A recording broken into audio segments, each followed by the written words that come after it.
Did you know that legal slavery exists in the USA right now? Here's a little known fact. The 13th Amendment didn't abolish slavery, only restricted it. The amendment says, neither slavery nor involuntary servitude, except as a punishment for crime whereof the party shall have been duly convicted, shall exist within the United States. In other words, no slavery, unless you're convicted of a crime. That exception created a dangerous loophole. See, before the Civil War, the southern states depended on slaves. They needed free human labor to stay afloat. So after emancipation, they had to change.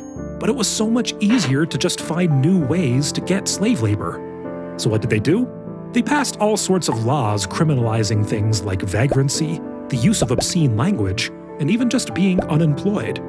And who was arrested for these newly invented crimes? Almost exclusively African American former slaves. Then, under the convict lease system, those former slaves were leased out to companies and forced to work for free. Some were even returned to the same plantations where they had worked before as slaves. It was the same old slavery, just repackaged to fit within the bounds of the 13th Amendment. Fast forward to the present, and here's the kicker. Little has changed. The system and the law remain the same. Many Americans will tell you that the US got rid of slavery in the 1860s, but the truth is that legalized, constitutionally ratified slavery is an $80 billion industry in the United States today. Tayba Foundation students behind bars report being paid just pennies per hour for high-impact jobs like manufacturing, sometimes without proper workplace safety measures in place. And for a lot of prisoners, there's no option to refuse the work. In some states, it's even legal to force prisoners to work for free under threat of solitary confinement.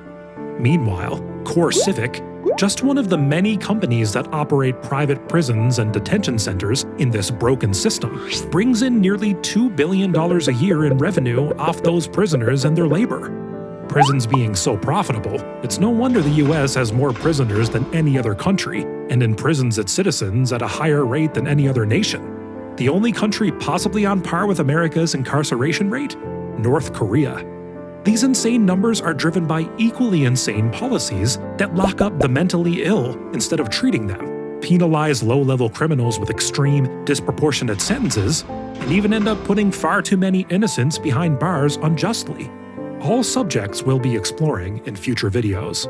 In the meantime, we at Tayba Foundation serve incarcerated Muslims, one of the most underserved prison populations, and most of them converts to the faith.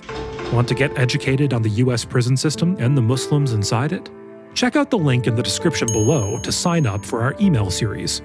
To support our work, head to taybafoundation.org.